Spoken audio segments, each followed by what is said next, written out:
Vuelta aquí en el cierre de Wall Street y aprovecho precisamente para que vayamos un poquito a eso, si me permiten. Y al otro lado, además de Eduardo Bolinches, Javier Echeverry, desde Active Trades. ¿Cómo estás? Muy bien, José, ¿qué tal? Buenas noches. Buenas noches, Eduardo. Oye, te pregunto ya que estás, que llevo 2 días con esto. Me decías Sensex India, Sensex India. Le prometí a Eduardo ayer que lo veíamos hoy. Saca el gráfico. Vamos a por él. Venga, pues aquí lo tenéis en pantalla justamente. Una ruptura absolutamente brutal del Sensex. El comportamiento desde máximos históricos directamente se lo ha saltado en un gap. Fijaos, vamos a hacer el gráfico grande para que la gente pueda entender lo que supone esto. Estamos hablando de una subida previa a máximos históricos y desde el cierre hasta la apertura, vamos a hacerlo solamente hasta la apertura, un 1,43 de gap, de agujero, superando los máximos históricos. Eso es un impulso salvaje y, por supuesto, pues desde el cierre podemos mirar un poco, que es en definitiva, yo creo que el leitmotiv de lo que está pasando en India, ese 10,55. Pero claro, es que ya no solamente te voy a traer el Sensex, porque es que resulta que el Sensex, que es el índice que yo más sigo de la India, no es el único índice importante. Existe otro índice que se llama Nifty. Y este índice que se llama Nifty, donde vemos una comparativa con el Sensex, también está en máximos históricos. ¿Y qué es el Nifty? Pues hay mucha gente que no lo conoce, visto que India hay muchos inversores que habitualmente no la tienen bajo el radar y que últimamente tiene mayor protagonismo, pero el Nifty es el índice con las 50 empresas de mayor capitalización de la India. No es equiponderado, es decir, no todas las empresas tienen la misma ponderación y además se pondera por capitalización. Como la capitalización va a depender un poco de los beneficios, las ganancias, los resultados de cada empresa, la ponderación varía en función de cómo se comporta. Dato pincelada para que tengáis una pequeña idea: en torno a 11 de esas 50 empresas las componen empresas de banca y servicios financieros. Así que es un índice con un peso importante en las finanzas, en la banca. Y si quitamos un poco esta comparativa y vamos solo y exclusivamente a ver lo que sería el Nifty, lo ponemos en velas y lo ponemos en días, vais a poder ver el pedazo de subidón del que estamos hablando, que es muy similar al del Sensex, ¿vale? Un poquito más fuerte aún, y tenemos este impulso desde atrás que podríamos medir en ese 11,29 con respecto al 10 y pico que hemos visto en el Sensex. Importantísimo tener estos dos, Nifty y Sensex, ya en el radar para 2024. Sí o sí, pase lo que pase. Por no decir que es importantísimo, y ahora que estamos en horario donde nuestros amigos de LATAM van a estar muy pendientes, el Merval, fijaos el Merval. Espera, no me saltes todavía. No me saltes todavía. El Sensex, y ojo, la parte del Nifty, estabas explicando un poco cómo se compone y cómo se hace la composición. Es que no equipondere en realidad es positivo, porque en realidad yéndose a las mayores capitalizaciones lo que haces es intentar equilibrar siempre por arriba. Si el Dow Jones hace trampas, este más. Entonces, total, es que los indios son muy listos. Son muy listos, y entonces lo que hacen es que ponderan al que mejor lo hace, de tal manera que el conjunto total siempre va a subir más. Por eso, y tiene sentido este tipo de apuestas. Creo que tenemos ya a Eduardo Bolinches al otro lado, y saludabas también tú, Javier. Eduardo, analista de Invertia, buenísimas noches, ¿cómo estás? Muy buenas noches, ¿cómo estamos, José? Saludos también, Javier. Estábamos mirando el Sensex famoso, que te acuerdas que nos quedamos ayer. Va a venir Javier y va a poner el gráfico. Sí. Pues lo ha puesto. Y miraba también al Nifty. ¿Vosotros le veis sentido a esto? No lo digo, o sea, sé que es una apuesta especulativa, absolutamente, pero en realidad tiene un sentido a largo plazo en cuanto a la seguridad jurídica. Es decir, oye, que tampoco es que India vaya a quebrar mañana, ni parece tener un gran problema geopolítico, ¿no? O sea, no estamos invirtiendo en la bolsa de Irán. A ver, dos consideraciones muy importantes. Primero, lo que vamos a hacer es comprar un ETF que sigue al Nifty, ¿vale? Un iShare, nadie lo va a poner en duda, la solvencia de esa gran gestora, y por lo tanto el buen hacer en la réplica del índice. Otra cosa, como bien apuntas, es lo que puede ocurrir a nivel local dentro de la India. Pero como bien ha apuntado antes Javier, que lo he escuchado justo al entrar en la sala de espera, estamos hablando de las 50 empresas de mayor capitalización bursátil de la bolsa de la India, es decir, que no son con todo el cariño del mundo, que no estamos hablando de empresitas del mercado continuo español tipo Audax Renovables, ¿vale? Estamos hablando de monstruos, y que, por lo tanto, están sujetos a una regulación y a un buen hacer. Entonces, vayamos con la buena fe por delante, porque si no, para eso nos vamos con el dinero debajo del colchón, como se hacía en el milenio pasado, milenio pasado es lo mismo, vamos. Pero no, hay que abrir un poquito la mente, ¿verdad? Abrimos y miramos a esto. Ahora miramos al Merval, que tenía también ganas de echarle un vistazo Echeverry, pero antes, y ya que estoy con Eduardo, y ya que tengo consultas, y no quiero que se me vayan pasando, pero luego se me van quedando en el chat como perdidas, hay quien pregunta, y además le quiero dar paso porque son empresas del NISE, pero que yo creo que no son las típicas y las habituales. Estamos hablando de Arthur J. Gallagher, que yo creo que no es una empresa por la que se suele preguntar habitualmente, y Boston Scientific. Vale, pues vamos a ver si encontramos el nick. Vamos a ver por dónde. No lo tendrás, ¿verdad? Obviamente. A ver si el NISE, bueno, lo puedo poner. Lo que estaba ahora mirando yo también por si encontraba el ticker antes de, y poderoslo decir, pero lo que he visto, estoy mirando directamente la cotización. O sea que en dólares ahí en el... JC tampoco se complica mucho la vida. Mira, estructura alcista. Hay dos cosas que a mí me gustan cuando un valor... Y esto, oye, si tuviésemos que explicar qué es una tendencia alcista, siempre digo lo mismo, ¿no? Ya lo recordarás también de sesiones anteriores. Sucesión de mínimos crecientes con confirmación sistemática también de máximos, obviamente también crecientes. Es lo que tenemos en pantalla. Pero da igual que estemos mirando un gráfico diario como que estemos mirando el gráfico inferior de la derecha, que es vela mensual. Es que es exactamente lo mismo. Entonces la pregunta, no sé por dónde van los tiros, pero la pregunta única que hay que hacerse es ¿cuándo entro? ¿Por qué? Pues porque es cierto que podemos tener la mala suerte de entrar y empezar a bajar, pero la pauta de mínimos crecientes no se va a poner en entredicho mientras que no veamos cotizaciones sostenidas por debajo de los $237. Estamos muy cerca de ellos, así que muy atentos. Tenemos esa media móvil en forma de cama elástica, cada vez que llega a tocar los precios, esa zona en torno a la línea roja, como estamos viendo, se desliza a veces un poquito por debajo, pero luego rebota con fuerza, así que estamos ahí preparando. JPG. Zona propensa de giro. Así que atentos, 1, que llegue, 2, que se frene y 3, que se gire al alza. Esa paciencia de contar 1, 2 y 3 nos va a permitir, una vez entremos un poco más caro, no en el mínimo, saber dónde debemos tener el stop, dónde debemos colocar el stop de protección, justo por debajo de los mínimos recién marcados. Así que estamos muy cerca de conseguirlo. Esta zona de resistencia es previa de 3. Como estamos viendo, 3 intentos fallidos, aquí, fallidos. Rotos posteriormente al cuarto intento, pasan a reconvertirse en soporte. En 2 ocasiones no ha funcionado, vamos a pensar que en 3 ocasiones también va a funcionar, la tercera ocasión. Así que muy atentos porque tiene muy buena pinta, se acerca el momento óptimo para vigilarlo minuto a minuto y en cuando veamos reacción alcista hay que subirse a este tren que, bueno, habla por sí solo, ¿no? La velocidad de la subida. ¿Y el otro valor, perdona?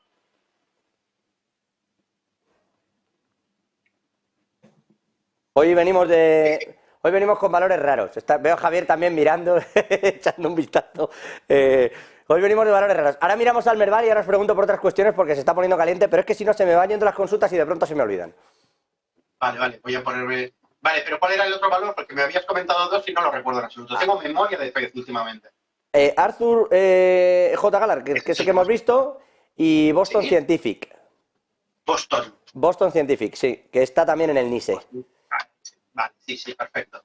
Vale, pues fíjate cómo cambia un poquito las tornas. Esta verticalidad de la subida la teníamos antaño, pero ha entrado en una lateralidad. Salvando las diferencias, parece el Nasdaq en gráficos de 1 hora. Si lo ponemos, es esto. Es subida vertical, consolidación lateralizada, con algún conato de ruptura por la parte inferior, algún conato de ruptura por la parte superior y poco más. Pero de aquí no está saliendo. Así que, por favor, paciencia. Tenemos que ver, llamarme tonto, prefiero comprar por encima de $57, sabiendo que ya ha roto este rango lateralizado por la parte superior, que no entrar ahora y dar por hecho que 1 va a llegar y 2 va a romper, porque también puede hacer lo contrario, irse a la base del canal y ya está, nos quedamos enganchados. Así que paciencia. Y fíjate, memoria fotográfica. Esto es un gráfico diario de Boston, efectivamente, y ahora nos vamos a un Nasdaq.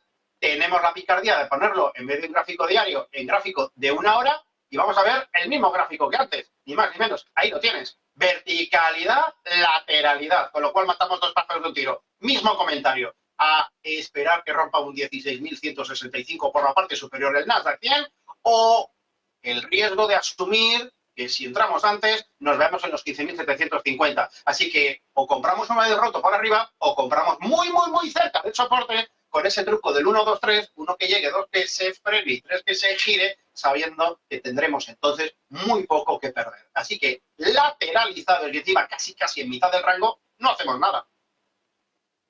Por Nasdaq y por el oro, pero eso no se me va a olvidar. Eduardo, Javier, Javi, ábreme el Merval. Estaba yo preguntando por Argentina también antes, porque ya se viene, quiero decir, ya hemos visto un montón de rebotes, ya todo el mundo ha descontado que ha ganado Milei, etcétera, etcétera, etcétera. El día 10 asume la presidencia como tal, es decir, ya, tanto como el domingo, y a partir de ahí vamos a empezar a ver lo que es realidad y lo que no. Y eso va a mover también al mercado casi con toda seguridad. En su momento Mauricio Macri se pegó un castañazo. ¿Qué es lo que ves, Javier, ahora mirando al Merval? ¿Qué es lo que esperas tú? Creo que estás muteado, Javi. Ahora. Lo estaba, perdón. Culpa mía. Ahora, dale. Estábamos diciendo que justamente ha tenido esa subida tan importante, lo tengo en vez de puesto en velas, lo tengo puesto en esta línea de puntos para que podamos observar sin ninguna interferencia, sin esas mechas que hay por el medio, esta subida tan trepidante. ¿Cómo ha parado una vez superaba máximos y cómo se ha apoyado en esta zona de resistencia que luego se convirtió en soporte? Justamente la traspasa de manera fuerte y toma aliento de nuevo para seguir adelante. ¿Qué me podía haber esperado? Vamos a ponerlo en velas para que ahora se vea un poquito mejor. Este fue el día de las elecciones con ese pedazo de doji increíble. Vamos, pocas veces se ve un doji en un índice, fijaos, un doji de un 25%, yo no lo he visto en mi vida, sinceramente. Un doji en un índice de un 25% en una jornada de negociación, no lo he visto jamás. Pero lo que sí que hemos visto es que esa revolución, ese movimiento, ese nuevo aire que trae Milei no se ha quedado simplemente en las albricias de las cosas están cambiando, sino que además ha habido ese impulso que, como no puede ser de otra manera, siendo tan vertical, tiene al final una corrección y tiene una continuidad, al final se coloca en esta zona de resistencia que ahora se convierte en soporte y continúa esta tracción alcista. Por tanto, esto es una figura de continuidad de toda la vida de Dios que veremos qué nos va a traer, como tú muy bien has dicho, a partir de este próximo domingo cuando tome posesión del cargo. Sí, ya veremos, pero es que mirando esto que dices, y le traslado la pregunta a Eduardo. Eduardo me suele decir aquí, cuidado que no se cubren todos los huecos. Bueno, más vale, porque como haya que cubrirlo, esto se tiene que meter una castaña importante. Sí, efectivamente. No, vamos a ver, comentábamos que había distintos tipos de huecos, ¿no? Y hacíamos inciso en que precisamente no todos los huecos se rompen, sobre todo esos huecos de ruptura y huecos no motivados por noticias, como es el claro ejemplo, ¿no? Así que en principio, bueno, tranquilidad. Aquí hay una apuesta de futuro, motivos hay miles, desesperación, han probado 1000 fórmulas y no funciona, la economía argentina pues se ve abocada a dolarizarse, sí o no. De hecho, ya está dolarizada desde el punto de vista que comentábamos hace tiempo ya, quiero recordar, que es lógico pensar que todo el mundo, todo argentino, cuando cae un peso argentino, inmediatamente va al mercado gris a cambiarlo a dólar americano, porque si no ya sabe lo que pasa, pierde el poder adquisitivo, pero a una velocidad como un cubito de hielo al sol, ¿no? Entonces, bueno, ¿eso qué significa? De facto, pues economía dolarizada. Bueno, pues ahora lo que se le pone ya es el telón de seriedad y de formulismo. Y bueno, pues vamos a ver este experimento qué tal sale. La premisa es que peor no pueden estar. Por lo tanto, esto es como cuando te tomas un medicamento cuando eres antimedicinas, ¿no? Estás muy apurado, has tirado la toalla y por lo tanto solo cabe mejor. Eso sí, esto iba a decir. Si además no las has tomado nunca, suele funcionar mejor. Oye, están preguntando una cosa bastante interesante, creo que, no sé si era Juan, sí, que dice que la Reserva está, con el tema de las repos inversas de la Reserva Federal y lo que está ocurriendo, que puede suponerle un cierto shock al mercado. Fíjate, no es amigo mío, pero justo os he pasado yo también una cosita esta tarde, precisamente al calor de esto, porque puede haber una estrechez en el mercado importante y ahí sí que podemos ver bastantes giros. Enseguida vamos con eso, pero aprovechando que estábamos con Argentina, preguntan por YPF, por EDN, por BCM, si podemos echarle un vistacito a algunas de estas que pregunta Manque, y así salimos ya de esta parte de valores y nos vamos a esas repos inversas. Por cierto, que os voy a preguntar también por Alphabet, ojo a la subidita con el tema de la inteligencia artificial que se está pegando a Alphabet. Pero bueno, esa es una cosa que os quiero preguntar yo, así que la vamos a dejar para lo último. Pero vamos con... ¿Queréis empezar por YPF? Mira, por ejemplo, YPF, lo que pasa es que yo tengo la DR en el NISE, ¿no? Pero bueno, en principio lo está haciendo francamente bien. Esto también viene muy al calor de la explosión del Merval. Obviamente, aquí hay una novedad, se apuesta por ello. Se ha roto la zona de resistencias anterior y esto es muy bonito, esto es muy importante. Vemos aquí 3 intentos fallidos, más o menos en la misma zona, no es cuestión de ir con escuadra y cartón, pero en torno a los 15,50, 40 más bien. Bueno, pues al final eso ha sido roto y no lo hemos perdido en la recogida de beneficios tras este mega impulso ascendente. Y esto es muy bueno. Lo que pasa es que ahora este proceso de throwback o de pullback, como queramos llamarle, tendría que haber, pues este apoyo, haber reventado al alza los máximos anteriores para darle continuidad. Le está costando un poco. Bueno, paciencia, vamos a ver primero qué primeras medidas se toman, porque de momento todos son verbalidades, las ideas son buenas y van por el buen cauce, y yo creo que al final acabará habiendo pues buen feeling con la economía en general y con las empresas cotizadas en particular. Y por lo tanto, creo que hay más que ganar que de perder. Quizás la pregunta venga por personas que se han quedado fuera, no apostaron por esto y ahora están intentando entrar. Pues ya digo que esta zona de resistencias testeada y no perdida es una prueba real de fortaleza. Por lo tanto, con stop de protección ligeramente por debajo, un 15,60 aproximadamente, yo aventuraría a entrar en este valor con una mitad de lo que se acostumbre y siempre con mucha disciplina, activando el stop de protección. No tenemos nunca la garantía de que tengamos la certeza. Obviamente esto se trata de no adivinar el futuro, sino de reaccionar al acorde a lo que te está contando el gráfico día tras día. Así que en un gráfico diario, quiero decir. Por lo tanto, mientras que no veamos cotizaciones por debajo de los mínimos recientes, de 15,65, tranquilidad. Bueno, vamos es que... un pie dentro. Un stop ahí, eso te iba a decir, el pie dentro es que un stop ahí, al calor de lo que iba comentando antes Echeverry, con la situación en general dentro de Argentina y de lo que puede venir, solamente con que cumplan el asunto de privatizar YPF, solamente, no te hablo de que cambien el planeta en Argentina, con que digan efectivamente se va a privatizar y se empiece a llevar a cabo, efectivamente eso puede ser un disparo. Preguntan por Edenor, le paso la pregunta a Echeverry, no sé si quieren mirar Edenor. Y luego yo pensé que estaban preguntando por la minera, pero preguntan por el banco macro. O sea que está un poco todo ahí, en casa. Sí. Vale, ok. ¿Quién me mira Edenor? Vamos con ella. Venga, me mira Edenor, Javi. Vamos a mirarlo, insisto, luego banco macro y luego vamos con las iba a decir reverse repo, con las repos de la Reserva Federal antes de irme a Alphabet, que más de un 5%, Es que se está hablando poco de cómo una empresa tan alta podía subir tanto, que yo no sé si es que no hay otro sitio donde meterse. Bueno, ahora me pregunta, ahora me diréis. Edenor, Javier, ¿la tienes? Estoy en ello, Edenor. Aquí está. Venga, vamos con ella. Aquí está. Edenor. Y se me ha ido. No. EDN, sí. En el NISE, Venga, me vale la del NISE 16,61, ¿no? ¿Estaba ahí? No, la tienes, lo tengo 853. La tienes, de hecho la tienes tú mejor, sí. Estaba yo mirando la referencia en el NISE por si acaso, pero sí. 853, tenemos el mismo movimiento que el Merval. Mira, si cambio, os va a parecer que es prácticamente el mismo gráfico.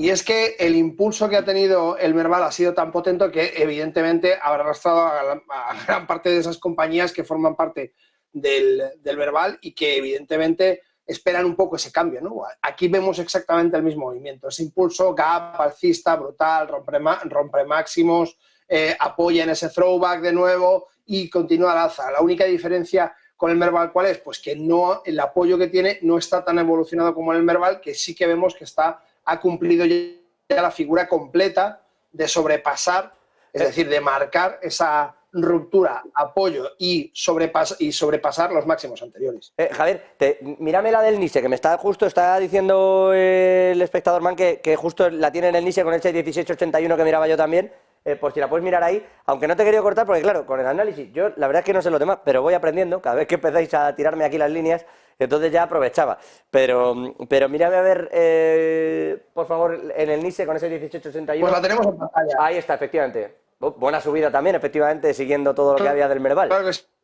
sí, la tenemos en pantalla. Yo la tengo a 16.46, 16.65. 65, sí. Vale, fenomenal. Bueno, aquí el aspecto es un poco distinto. Si os fijáis, evidentemente, son distintas zonas geográficas que cotizan de distinta manera y que además, evidentemente, cotizan en distinta divisa. Por tanto, ¿qué es más seguro? Hombre, a mí me da la impresión de que siempre trabajar en el NISE con un ADR pues va a ser más interesante, o con un ADR o con cualquier otro producto, pero en definitiva va a ser, que esto entiendo que no será un ADR, sino la filial en Estados Unidos. Probablemente va a ser más estable el precio en dólares que el precio en pesos argentinos hasta que se dolarice o no y se quite el Banco Central o no. En definitiva, creo que todavía hay mucho movimiento en Argentina, muchísima volatilidad y, desde luego, si de especulación hablamos, y por favor, que no se entienda mal la palabra especulación, que la palabra especulación no tiene nada de malo, lo único que significa especular es intentar entender qué va a pasar en el futuro, ni siquiera adivinar, es imaginar qué puede pasar con una serie de razonamientos lógicos más o menos basados en datos, pero no tiene nada de malo. Entonces, especular en este momento en Argentina es súper interesante, pero también muy peligroso. Hay muchísima volatilidad, hay que tener una ponderación adecuada dentro de nuestra cartera para que no suponga un agujero importante si nos equivocamos y, bueno, pues aprovechar estos movimientos, sin duda. Macro, le paso la pelota a Eduardo. Echemos ese vistazo a Banco Macro y ya saltamos a este asunto de las repos, que está Juan preguntando varias cosas. La verdad es que interesante, sobre todo para entender lo que está ocurriendo. Pues mira, hay un gráfico que lo está buscando mientras escuchábamos a Javier, es este de aquí, es bastante espectacular, lo he pegado en un Paint, mal pegado, pero pinche un momento que se me ha ido a otro momento. Aquí está. Espero que se vea bien, aunque está en pequeñito, pero bueno, mira, si lo vamos a acercar, ahí está. Esto es un gráfico de Financial Times publicado hace relativamente poco y son las pérdidas latentes que tienen las entidades bancarias, ¿de acuerdo? Esos famosos bonos comprados a lo largo de los últimos años y que o llevan a vencimiento o van a perder hasta la camisa, como estamos viendo. Estamos hablando de niveles, y esto obviamente son billions, ¿de acuerdo? Billions estadounidenses, ¿vale? Por lo tanto, estamos hablando de 600.000 millones de dólares, lo que se están jugando. Si por algún motivo tuviesen, una vez que se acaba esa barra libre de liquidez a la cual estabas haciendo referencia, José, tuvieran que ir al mercado a venderlos, por el motivo que sea, por necesidades de liquidez, por reembolsos, por motivos varios, cualquier cosa, que tuvieran que apretar en el mercado, ir al mercado secundario de deuda, de renta fija, perdón, y tener que vender, se meterían una leche de 3 pares de narices, como estamos viendo, ¿de acuerdo? Así que esto, lo más preocupante, es un gráfico que asusta bastante y en principio, pues lo que, unido al hecho de pues, que haya ahora mismo aparentemente una tranquilidad en la medida, por un lado, del bono, que se está tranquilizando mucho después de una tendencia bajista, como estamos viendo, bastante interesante, pues está y sigue levantando la cabeza y en breve nos vemos ahí en 111,60, el tío a 10 años, la nota a 10 años, unido también, por otro lado, a esa debilidad del dólar estadounidense, que ahora aparentemente ya ha llegado a su precio objetivo. Fíjate dónde está, dentro de esta pauta de máximos y mínimos crecientes, donde se llegó a marcar un punto de inflexión y por lo tanto dejó un máximo, una resistencia. Bueno, pues ese nivel ha sido tanto testeado en la sesión de ayer como en la de hoy. Y además en la de hoy ya está en proyecto, y estoy totalmente convencido que así será, en proyecto de vela envolvente. Esto no quiere decir nada. Si no hay mañana vela verde, vela alcista, no pasa nada. Podría ser una falsa señal, pero esto es una envolvente alcista. Cuidado. Lo único que tenemos que hacer es irnos mañana por encima de la media móvil de largo plazo, esta de color verde que tenemos aquí. Así que volveríamos otra vez a hacer fortalecimiento del dólar, por otro lado, disminución del tipo de interés, pero el problema no está ahí, esto es en el día a día, lo que hay que seguir vigilando, igual que hay que seguir vigilando el petróleo para ver si hay recesión o no. Ya tenemos recesión en Alemania, estaba cantado, y algún país más va a caer en la eurozona, obviamente. De hecho, la propia eurozona ya ha cantado negativo otro trimestre, ¿vale? Pero en principio está la situación preocupante, porque en breve el bar donde se sirve liquidez bien fresquita y barata se cierra. Vamos con eso. Y podemos tener un problema si alguien necesita ir al mercado a deshacerse de sus posiciones, porque las pérdidas latentes son brutales, son galopantes. Quiero ir con eso, porque se junta una cosa con la otra, ¿no? Igual que está Banco Macro, igual que estás mirando algunas, hay muchas empresas así, y hay muchas empresas que tienen además referenciados sus valores o sus activos a una serie de valores irreales, vía inyecciones de dinero externa, vía que la Reserva Federal ha metido pasta, vía que le ha metido dinero el que sea, bonos corporativos, lo que sea que hayan colocado. Pero hay una serie de activos valorados o mal valorados dentro de los balances de muchas compañías, y puede que vengan mal dadas. Vamos con esto del final de la bomba, de la inyección de liquidez. ¿Qué quiere decir esto y por qué estamos hablando de esas repos? ¿Cómo son? Y vamos a ir por los principios, si os parece, Eduardo y Javi. ¿Qué son esas reverse repos de la Reserva Federal, del Ejecutivo americano, y por qué van a hacer daño al mercado? Bueno, vamos a ver. En principio son unas repos que tal cual se van venciendo, no se renuevan, por lo tanto drenan liquidez y generan una tensión de falta de dólares, que obviamente uno de los primeros signos donde podamos ver ese tensionamiento es en la evolución positiva, en la apreciación del dólar estadounidense. Por lo tanto, es el primer termómetro que habrá que vigilar. También es verdad, y en ánimos de no asustar, quiero pensar que relajando también el balance de la FED, que por cierto ha andado también muy hinchado, no tanto como el del Banco Central Europeo, que eso da también para otro programa, ¿no? Es brutal, ¿no? Pero la FED pues tiene un poquito de margen de poder empezar otra vez a hincharse un poco en su balance, ¿no? Ha sido más rápido a la hora de bajarlo un poco.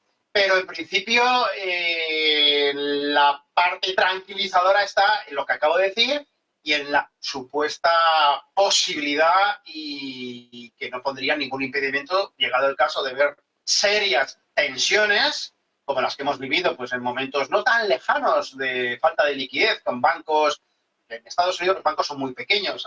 Lo que podría ser aquí, pues yo qué sé, un Unicaja, en Estados Unidos es una gran cadena bancaria, ¿no? Allí hay bancos que tienen 7 o 8 oficinas en 3 o 4 pueblos y ya está. Por eso luego leemos titulares de la última crisis bancaria quebraron 8.000 bancos.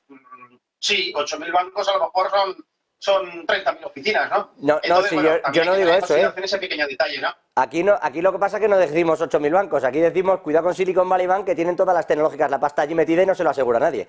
Pero bueno. Sí, no, y eso, claro, es que esas son palabras mayores. Por eso digo que me estaba refiriendo. Es posible que si volviésemos a escuchar ese tipo de tensionamientos, la FED salga al rescate, ¿no? Por eso creo que está marchando a velocidad brutal para quitarse peso de encima. Hay que drenar todo lo que pueda, porque si hay que llenar el buche de nuevo, no puedo estar recién comido. Javier, al respecto de todo lo que está comentando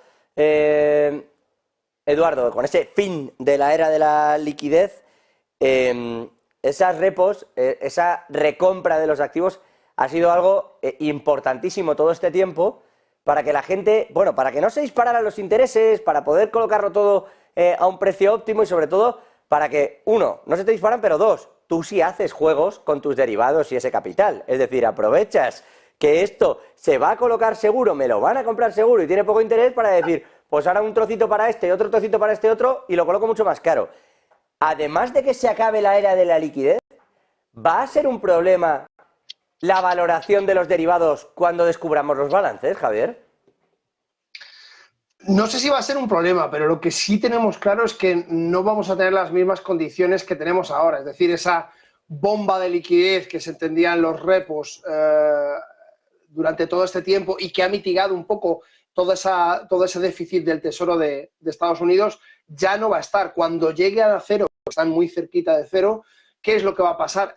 No hay una respuesta clara. Lo que sí hay una respuesta genérica para poder decir que ese amortiguador económico que ha permitido que el recorte en ese quantitative tightening por parte de la Reserva Federal tuviera como contrapartida otra inyección de liquidez y fueran balanceando el movimiento, ahora ya no va a estar. Y como no va a estar, pues probablemente se van a sentir mucho más los efectos de una política monetaria restrictiva, mucho más seria. Ya llevamos todos los efectos de cola que, digamos, la liquidez ha ido marcando, pero claro, recordemos que la política monetaria tarda un tiempo en llegar a la economía real, tarda un tiempo. Y ahora, después de un año de una política muy dura, de unas restricciones muy importantes, de estas subidas de tipos de interés tan potentes y del retiro con ese quantitative tightening del balance por parte de la Fed, cuando se acaben los repos, el miedo general que hay,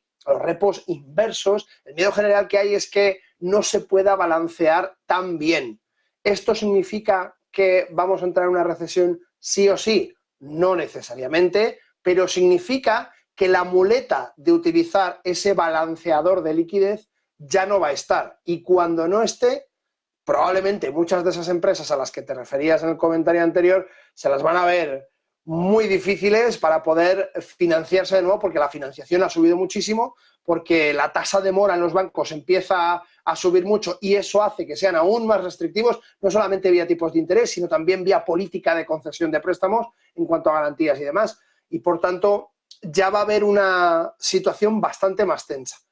Bueno, yo creo que un poco la noticia de hoy era esa, ¿no? El hecho de decir, ojo, porque cuando no haya un balance, cuando no haya una palanca que nos ayude a mitigar los efectos del quantitative tightening de manera perjudicial, nos podemos encontrar con lo que sería normal. Es decir, estamos subiendo tipos de interés, estamos retirando dinero del balance de la reserva, pues lo normal es que el crecimiento se vaya a paseo. Es que no tiene sentido que estemos en un 5,2 en la última revisión del PIB de Estados Unidos. Eso es lo que no tiene sentido. Y esta es una de las herramientas que han utilizado para que haya una liquidez ficticia, realmente irreal dentro de los mercados, que nos ha permitido llegar al punto en el que estamos. A máximos, vamos, estamos a tope de... Dicho de otras palabras, podríamos decir que lo peor que nos ha pasado ha sido el COVID.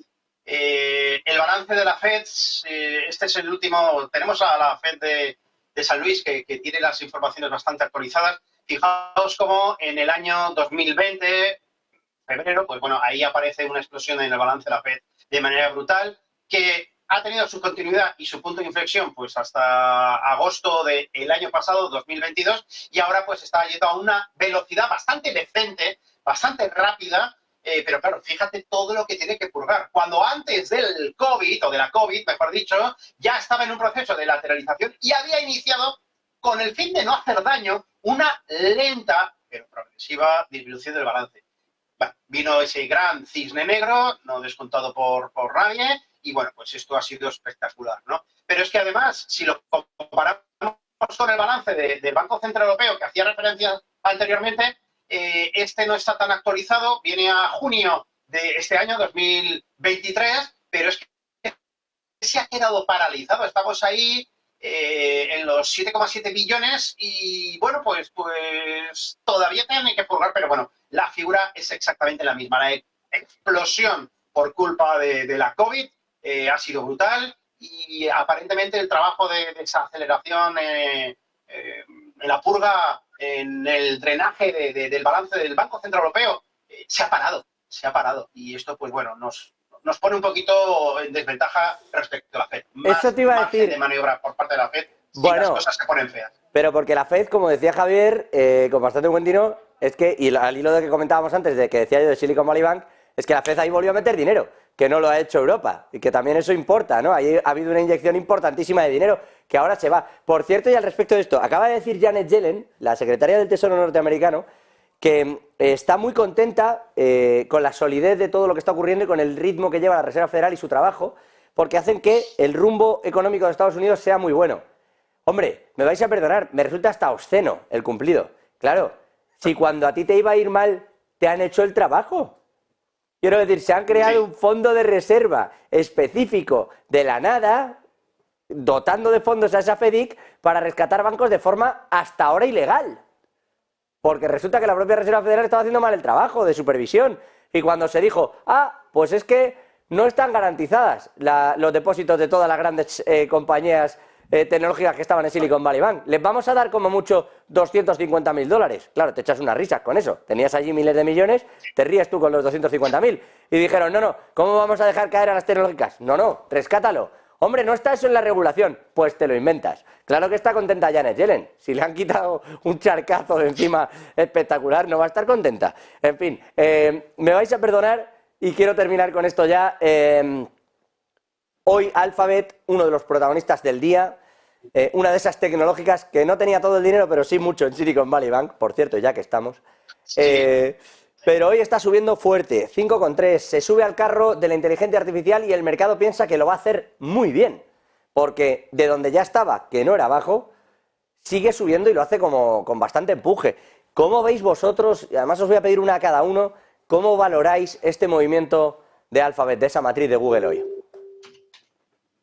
Bueno, por mi parte muy breve. Es un movimiento esperado y aquí lo que se está valorando es el potencial. Los clientes los tienen ya, la base de datos la tienen, ¿no? Estamos hablando de Alphabet, estamos hablando de Google, estamos hablando de Dios. Y por lo tanto tiene y es conocedor de todos los datos que se te ocurran y muchos más, ¿no? Entonces eso le da una ventaja competitiva que no tiene, pues, ChatGPT o competidores similares, ¿no? Y va a entrar por precio. Creo que va a poner un producto muy asequible y, bueno, pues esto, como dice uno, esto no es el futuro, esto es el presente con mucho futuro. Echeverry. Bueno, es que estoy al 100% con Eduardo. Pues entonces es que aprovecho, si estás al 100% y está igual, aprovecho y te suelto por el West Texas, que está preguntando también en el chat, y así no me lo dejo, que me lo iba a dejar ya en el debe. ¿Te parece? Sí. Vamos, yo soy más del Brent, pero vamos a por el West Texas, que al fin y al cabo eso, es, sobre todo están preguntando si veis que esto de la caída del crudo pueda seguir.